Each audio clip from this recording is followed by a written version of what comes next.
¿Qué tal? Bienvenidos a estos 10 días de oración.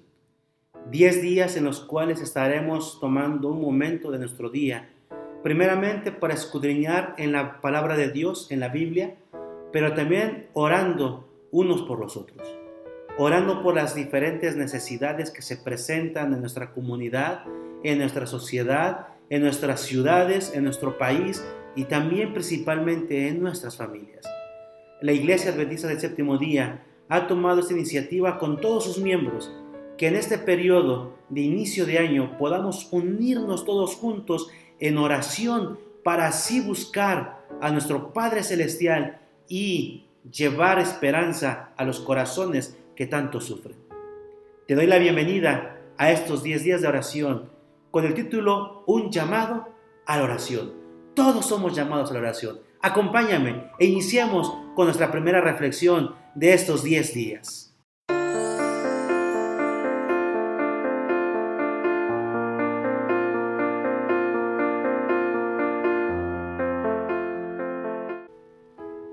Sabes que reflexionar en cuestión de la oración es meditar en qué es la llave que abre las almacenes del cielo. El orar es el acto de abrir el corazón a Dios como un amigo. Eso lo diría una prominente escritora cristiana llamada Ellen White. Y con esa prerrogativa en la mente, teniendo esa gema tan extraordinaria con nosotros, partiremos para ir visualizando el concepto de buscar a Dios en todo momento y circunstancia. Este día vamos a analizar brevemente en el libro de Joel, capítulo 1, versículo del 1 al 20. Me voy a permitir darle lectura. Si tú tienes tu Biblia allí digital, muchos tenemos nuestros celulares y tenemos la Biblia digital aquí en nuestros aparatitos, o tenemos nuestra Biblia física. Tu Biblia la puedes tener allí. Así que no importa dónde estés, si puedes darte el tiempo y de abrir tu Biblia y juntos buscar lo que dice el Señor en su palabra, va a ser de mucho beneficio para cada uno de nosotros. Así que vayamos a Joel, capítulo 1, versículo del 1 al 20. Le voy a ir dando lectura, voy a presentar aquí con ustedes en la pantalla, voy a compartir mi texto ya subrayado, porque solamente quiero resaltar ciertas porciones del capítulo 1, del versículo del 1 al 20. Dice primeramente el versículo 1, da la presentación de quién es el que está dando el discurso y hijo de quién es, y dice el versículo 1, palabra de Jehová que vino a Joel, hijo de Petuel. Bueno, se está presentando el profeta. Y después el versículo 2 se divide en dos secciones, y la segunda sección, que sería la parte B, abre con una pregunta, abre con unos signos de interrogación, que es lo que da el pie a la respuesta que vendrá de los versículos 3 en adelante. La pregunta que se abre en el versículo 2 es: ¿ha acontecido esto en vuestros días o en los días de vuestros padres? Y entonces viene la respuesta. La respuesta que viene inmediatamente en el versículo 3 es: de esto contaréis a vuestros hijos, y vuestros hijos a sus hijos, y sus hijos a sus hijos, hasta la siguiente generación. Lo que está tratando de decir el profeta allí es de que estas palabras que se encierran en el libro de Joel se transmitirán de generación en generación. ¿Sabes? Dios quiere que su palabra trascienda de generación en generación con nosotros. El versículo 4 dice: lo que quedó de la oruga lo comió el saltón, y lo que quedó del saltón lo comió el revoltón, y la langosta comió lo que el revoltón había dejado. Nos está hablando de un momento de escasez alimenticia allí en el pueblo de Judá. El campo está asolado, dice el versículo 10. Se enlutó la tierra porque el trigo fue destruido, y se secó el mosto y se perdió el aceite. Versículo 11. Confundidos los labradores, gemid viñeros por el trabajo del trigo y la cebada, porque se perdió la mies del campo, y la vid está seca, y pereció la higuera, el granado también, la palmera y el manzano. Todos los árboles del campo se secaron, por lo cual se extinguió el gozo de los hijos de los hombres. Una vez más nos vuelve a resaltar que estaban pasando por un periodo de crisis alimenticia. El versículo 14 llama la atención porque en los primeros versículos que ya leímos, lo que va del versículo 4 al versículo 11, está hablando de la devastación que vendría sobre la nación. Sin embargo, el versículo 14 nos da la respuesta que se tiene que realizar en medio de la devastación, y es proclamar ayuno, convocad asambleas, congregad a los ancianos y a todos los moradores de la tierra en la casa de Jehová vuestro Dios, y clamad a Jehová. Esto es extraordinario, porque cuando viene la crisis, en lugar de desesperarnos, de correr de aquí para allá, lo que tenemos que hacer es clamar al Señor. Versículo 15. Ay del día, porque está cercano el día de Jehová, y vendrá como destrucción el Todopoderoso. No fue arrebatado el alimento de delante de nuestros ojos y la alegría del placer de la casa de nuestro Dios. Y justamente quiero culminar con dos líneas. La primera se encuentra en el versículo 19 y la segunda se encuentra en el versículo 20. A ti, oh Jehová, clamaré. Versículo 20. Las bestias del campo bramarán también a ti. Estas palabras que escribió el profeta Joel, las escribió aproximadamente entre los años 830 a.C. Y esto sucedió durante la infancia del rey Joás. Eso lo dice el segundo libro de Reyes, capítulo 11, versículo 21. Y en esa época el gobierno estaba a cargo de los sacerdotes y no del rey. Eso lo podemos corroborar igual en el segundo libro de Reyes, en el capítulo 12, versículo 2. A quienes Joel hizo un llamado que convocaran al pueblo de Jerusalén para buscar al Señor. ¿Sabes, mi amado, que esas palabras de Joel trascienden el tiempo y la historia y llegan hasta nosotros hoy?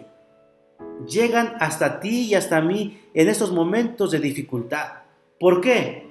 Hoy en día, al iniciar este año 2022, podemos escuchar por todos lados que hay una crisis ambiental, que hay una crisis hídrica. Y déjame decirte que el año pasado, antes del primer semestre del año pasado, del 2021, se hizo la conmemoración de una placa por parte de la Universidad de la UNAM y del Politécnico Nacional, donde se erigía allá en el Iztaccíhuatl que decía que el último glaciar se había extinguido. Agua que había estado por siglos allí se había terminado. Y es que estamos con un problema hídrico. El agua se está acabando, nos estamos consumiendo los recursos naturales por adelantado, y entonces va a llegar un momento en que tendremos necesidad de agua, el líquido tan vital y tan exquisito que todos nosotros necesitamos para subsistir, que todo ser vivo en esa tierra necesita para subsistir. Un día se terminará y entonces vendrá una situación complicada para la humanidad. Pero no solamente hablamos de una crisis hídrica, hablamos de una crisis de abastecimiento alimenticio. No hay suficiente alimento y hay lugares donde el alimento escasea y no hay ni siquiera menos de lo necesario para que la gente se pueda alimentar. También hay una crisis económica y hay una crisis social y hay una crisis de salud por la cual estamos pasando todos, y durante estos 2 años de pandemia hubieron muchos que se vieron afectados por la crisis, ya sea porque fueron afectados económicamente, porque te despidieron del trabajo, o porque alguien de tu familia se contagió del COVID y entonces hubo un desgaste físico y emocional dentro de la familia, o porque alguien de la familia falleció en medio de esta pandemia. Sin embargo, en los noticieros se escuchan acerca de las crisis y se habla de la crisis que está golpeando el mundo. Y esas mismas noticias que escuchamos hoy eran las que se escuchaban en el tiempo del profeta Joel. Una situación económica, una situación alimenticia, una situación de agua, una situación social, una situación política, y entonces la situación que está sucediendo en el pueblo de Judá la estamos viviendo también nosotros. Y entonces esto nos viene a decir que la crisis que vivió Joel la estamos viviendo nosotros, y solamente podemos realizar para encontrar la solución lo que Joel le recomendó al pueblo justamente allí en el capítulo 1, en el versículo 14, que dice: clamad a Jehová, llamad a los ancianos del pueblo, traed a los sacerdotes, y que juntos vayamos en adoración a nuestro Padre Celestial, buscando la solución a los problemas. Es por eso que me encanta esta iniciativa que tomó la Iglesia Adventista del Séptimo Día, de tomar 10 días de oración, porque nuestro mundo necesita que nos unamos con un brazo firme y fuerte y juntos hacia adelante en la oración. Hoy más que nunca necesitamos orar. Hoy más que nunca necesitamos clamar primeramente por nosotros, también por nuestras familias y también por la gente que nos rodea, y entonces poder encontrar la solución a nuestro problema que solamente se encuentra en Cristo Jesús. El mismo Dios que tuvo misericordia del pueblo de Judá en el siglo IX antes de Cristo, también tendrá misericordia por el mundo que perece y por el mundo que se abate en medio de las situaciones complicadas en este siglo XXI después de Cristo. En este año 2022, Dios está dispuesto también a tener misericordia de ti y de mí.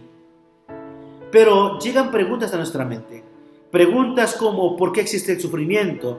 ¿Por qué las personas se enferman? ¿Por qué pasan dificultades y son víctimas de las tragedias? ¿Por qué tenemos que pasar por pruebas? Y seguramente tú ya te has preguntado este tipo de cuestionamientos. Y Joel instó a los líderes espirituales de la nación de Judá a apelar a todos para que buscaran del Espíritu Santo, del arrepentimiento de sus pecados, porque solamente cuando estemos en Cristo Jesús tendremos la paz que tanto necesitamos. Y esa paz que tanto necesitamos la podemos encontrar allí en el libro de Juan. Quiero que vayas conmigo en tu Biblia. Ya te mencioné si es digital o es física. Quiero que me acompañes al libro de Juan, capítulo 14, versículo 27. Porque en este mundo que tanto se necesita la paz, el único que nos puede dar paz es Jesús. Y dice el versículo 27: la paz os dejo, mi paz os doy.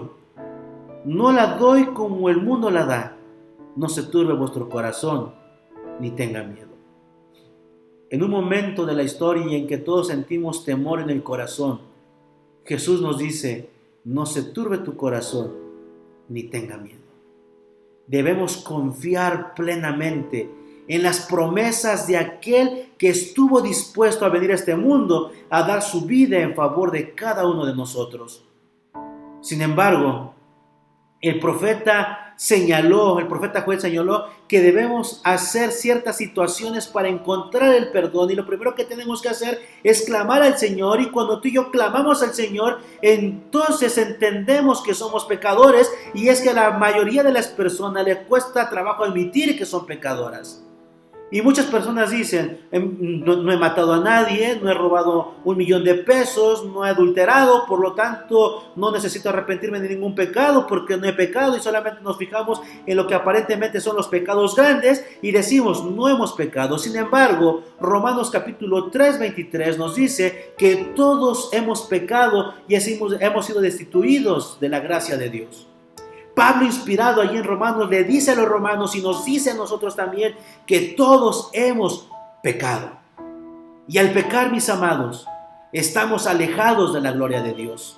Por eso es que necesitamos reconocer nuestro pecado y necesitamos entender que no somos pecadores por elección, porque el hecho de que tú cometas pecado, que robes, que mates, que adulteres, que mientas, que forniques, que hables falso testimonio, no te hace pecador. Esas son las consecuencias del pecado, y es que el pecado no es por elección. El pecado es porque fuimos engendrados en pecado. El pecado lo traemos incrustado allí en lo más profundo de nuestro ADN. Ya lo diría el salmista, allí en el libro de Salmos, capítulo 51, versículo 5, en pecado me concibió mi madre. Y eso nos dice, mis amados, que somos pecadores por el simple hecho de haber nacido en este mundo pecador. Y no hay nada que tú y yo podamos hacer para libertarnos del pecado. Lo único que podemos hacer es ir a Cristo Jesús, el cual nos da el perdón de nuestros pecados y nos libra de toda maldad. ¿Sabes algo interesante? Cuando nos preguntamos por qué existe el dolor, por qué sufrimos, por qué llega la enfermedad, por qué llega la muerte, tenemos que entender que las tragedias son la causativa principal del pecado, porque cuando entró el pecado, entró el sufrimiento. Cuando entró el pecado, entró la muerte. Y cuando llega el pecado a este mundo, entonces todos somos infectados del pecado y nada podemos hacer por nosotros mismos, sino que tenemos que buscar a Dios. Y el pecado, mi amado, es vivir en total y abierta rebeldía en contra de Dios. El pecado es ir en contra de lo que Dios quiere para tu vida. El pecado es ir en contra de lo que Dios desea para que tú vivas feliz, y es que Dios ha dejado una ley moral que se encuentra allí en el capítulo 20 del libro de Éxodo. Quiero que vayas conmigo y en tu Biblia, solamente como un breve repaso. No le vamos a dar lectura a todo el capítulo, ni le vamos a dar la lectura al decálogo, pero se encuentra del versículo 1 al versículo 17, donde nos da un cúmulo de 10 advertencias prohibitivas para el ser humano, que si el ser humano las siguiese, estaría libertado de sufrir consecuencias trágicas en su vida.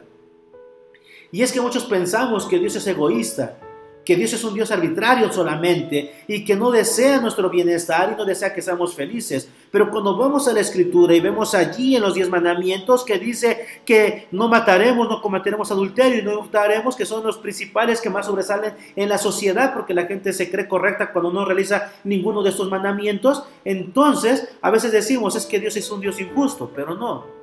Lo que Dios quiere es librarte de las consecuencias trágicas que trae el pecado.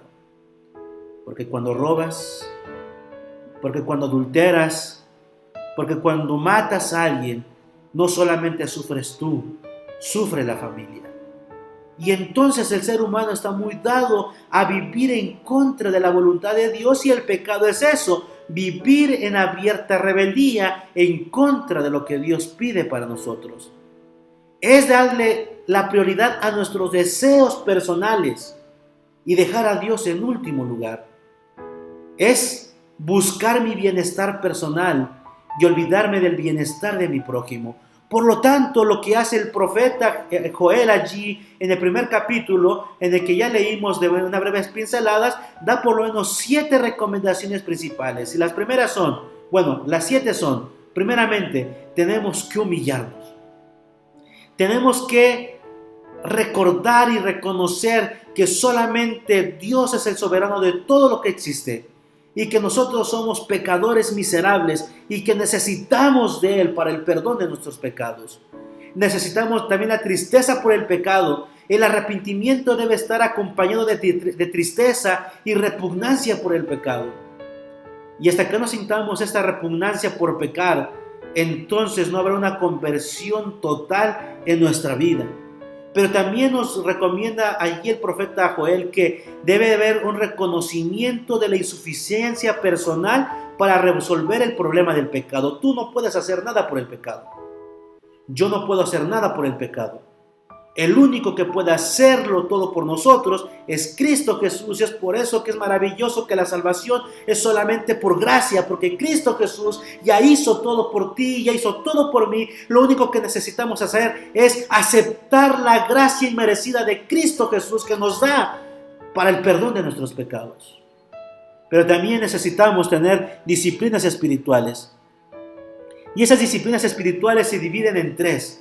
Primeramente, estudio de la palabra. Segundo, la oración. Y tercero, la meditación. Necesitamos pasar tiempo con este hermoso libro, porque en este libro es donde Dios nos habla. En este libro es donde Dios expresa lo que desea para nosotros. Y en este libro es donde nosotros lo podemos conocer. Y ahí en San Juan, Él dice, escudriñad las Escrituras, porque a vosotros os parece que en ellas está la vida eterna. Sin embargo, ellas son las que dan testimonio de mí. ¿Quieres escuchar la voz de Dios? Estudia su palabra. Pero para que una relación, dicen los sociólogos, pueda ser consolidada y pueda crecer una relación, necesitamos que haya una comunicación bilateral, de ida y vuelta. Por medio de su palabra, Dios nos habla. Pero por medio de la oración, nosotros le hablamos a Él. Y ese es el motivo de esos 10 días, mi querido, mi amado. Es de que podamos ir con el Señor y expresarle, abrirle el corazón y decirle todas las cosas que nos aquejan y decirle al Señor que aquí estamos con nuestra carga de problemas y que solamente Él es el único que nos puede libertar de las dificultades que pasamos cotidianamente. Pero dentro de las disciplinas, como ya mencioné, está el estudio de la palabra, la oración, está la meditación. Porque muchos cristianos tenemos la costumbre de leer solamente, orar y salimos corriendo a nuestras actividades. Pero debemos de tomar de vez en cuando un momento para escuchar la tierna voz de Dios que responde a nuestras oraciones, nuestras plegarias. Y entonces esas disciplinas espirituales se verán conformadas y se verán totalmente amalgamadas una con otra para ayudarnos a crecer espiritualmente. También nos dice Joel que debe de haber clamor. Y allí en el versículo 14 dice que debemos de clamar al Señor. Y las palabras clamar dice que tenemos que levantar nuestra voz al Señor, porque eso es lo que revela el remedio para nuestra aflicción. Y la única salida para la crisis se encuentra solamente en aquel que creó el cielo, el mar y la tierra y las fuentes de las aguas. Solamente en ese Dios se encuentra la solución a nuestros problemas. Y por último, lo que trata de dejar en mente el profeta Joel es que tenemos que tener en nuestra mente siempre presente la inminencia de la segunda venida de Cristo. Tenemos que entender que Jesús viene pronto y que lo que debe preocupar a nuestra vida espiritual, lo que debe preocupar a nuestra vida diaria, es que Jesús está a las puertas. Sin embargo, todavía seguimos afanados en que queremos ser felices en este mundo. Todavía creemos que podemos gozar de los placeres que da este mundo sin ninguna consecuencia. Y todavía pensamos que en este mundo podemos encontrar la felicidad plena. Sin embargo, la escritora Ellen White en su libro El Camino a Cristo dice que en el corazón del hombre hay un hueco del tamaño de Dios que ningún placer terrenal podrá llenar hasta que el hombre no caiga rendido nuevamente a los pies de Cristo Jesús. Lo estoy parafraseando la cita que ella dice. Y es que, mi querido, necesitamos entender que Jesús viene pronto y que la única solución a los problemas se encuentra en aquel que dio su vida en la cruz del Calvario para darnos salvación a cada uno de nosotros. Creemos en un Jesús que nació, creemos en un Jesús que vivió en esta tierra y creemos en un Jesús que murió, pero no solamente que murió, creemos en un Jesús que resucitó y que ascendió al cielo y que vendrá por nosotros. Y como dice Apocalipsis capítulo 1, vendrá y todo ojo le verá, aún los que le traspasaron le verán.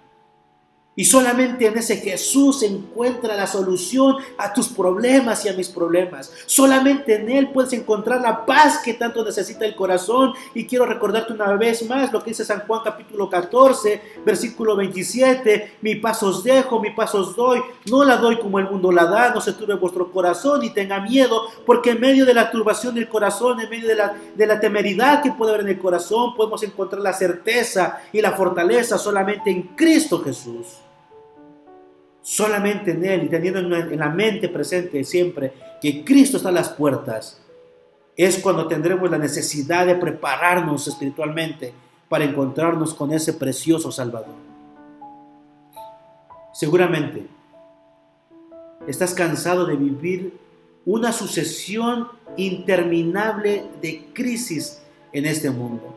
Pareciera ser que no sales de un problema para meterte en otro y acabas de salir de uno y te vuelves a meter en otro. Y es que este mundo está lleno de problemas y en este mundo no encontraremos la solución. La solución solamente se encuentra en Dios. Él es la solución para los problemas y la solución tiene un nombre y ese nombre es Cristo Jesús. Por eso, mi amado, este día yo te quiero invitar a que puedas buscar a Cristo Jesús. Y cuando busques a Cristo Jesús, encontrarás la paz que tanto necesita el corazón. No sé qué situación estés pasando. No sé cuál sea el problema que te esté agobiando tanto en tu mente y en tu corazón. Lo que sí sé es que si tú vas a Cristo Jesús, Él tiene la solución para ese problema. Quiero invitarte a que reflexionemos en las palabras de San Juan capítulo 14, versículo 1 al 3, porque allí se encuentra una promesa extraordinaria, una promesa que nos da esperanza de una certeza mejor, y dice: no se turbe vuestro corazón, creéis en Dios, creed también en mí. En la casa de mi Padre muchas moradas hay, si así no fuera yo lo hubiera dicho. Voy pues a preparar lugar para vosotros, y si me voy os preparo lugar, vendré otra vez y os tomaré a mí mismo, para que donde yo esté, vosotros también estéis. Y esa es la promesa que el Señor nos hace a cada uno de nosotros, que Él estará con nosotros, que Él nos va a llevar a vivir con Él, nos va a llevar a morar en un lugar totalmente restaurado. Y es lo que dice allí Apocalipsis capítulo 21, dice: entonces vi un cielo nuevo y una tierra nueva, porque el primer cielo y la primera tierra habían pasado y el mar no existía más. Pero quiero cerrar la reflexión de este día contigo con lo que es el versículo 4 del capítulo 21 de Apocalipsis, porque es allí donde se encuentra la solución de nuestros problemas. Y enjugará Dios todas las lágrimas de los ojos de ellos, y no habrá más llanto, ni muerte, ni clamor, ni dolor, porque las primeras cosas habrán pasado. Mi amado, quizás estás pasando por dificultades muy difíciles. Y solamente te puedo decir, busca a Dios. Y en Él vas a encontrar no la solución solamente a tus problemas, vas a encontrar la fortaleza y la esperanza en un mundo lleno de incertidumbre. Quiero invitarte a que podamos orar en este momento. Primeramente para pedir por nuestras familias, por los problemas que se vuelven en los hogares, para la educación de nuestros hijos, para que los hogares se consoliden y a pesar de que haya hogares que están a punto de destruirse, Dios pueda actuar y puedan rescatarse todavía. Y también oremos por nuestras familias extendidas, los primos, los tíos, los abuelos, los cuñados, para que el Señor también los bendiga. Estaremos orando por diferentes peticiones durante los 10 días. Pero hoy quiero que oremos por las familias. Así que quiero invitarte conmigo a que juntos vayamos a nuestro Padre Celestial en oración. Y recuerda, ¿tienes problemas? Solamente hay uno que puede resolver tu problema. Y ese es Cristo Jesús. Oremos. Señor, venimos ante ti porque reconocemos que en ti podemos encontrar la paz que tanto necesitamos. Que tú eres un Dios maravilloso y que siempre estás buscándonos para darnos la tranquilidad que tanto necesita nuestro corazón. En esta hora, Padre, queremos poner las familias de todo el mundo. Queremos poner a las familias de tus hijos, Señor. Queremos poner las familias de aquellos que te buscan constantemente y los que no también. Quizá haya problemas entre el esposo y la esposa. Quizá haya problemas entre los hijos y los padres. Quizá haya problemas entre los suegros y los cuñados, entre los suegros y los yernos, o quizá haya problemas entre cuñados, Señor. No sabemos la situación que esté pasando cada familia, pero lo que sí sabemos es que si vamos a ti, encontraremos la paz que tanto necesita nuestro corazón. Señor, tómanos en este día. Úsanos y que podamos ser una bendición para otras personas, mientras intercedemos también por la felicidad y la estabilidad de otros matrimonios. Señor, cuida a cada hogar, bendice a cada persona y que sus familias, Señor, puedan ser reconfortadas por tu Espíritu Santo. Lo pedimos en la preciosa sangre de Cristo Jesús. Amén. Mañana te espero para seguir con otro día más de estos 10 días de oración. Recuerda, en Jesús está la solución. Dios te bendiga.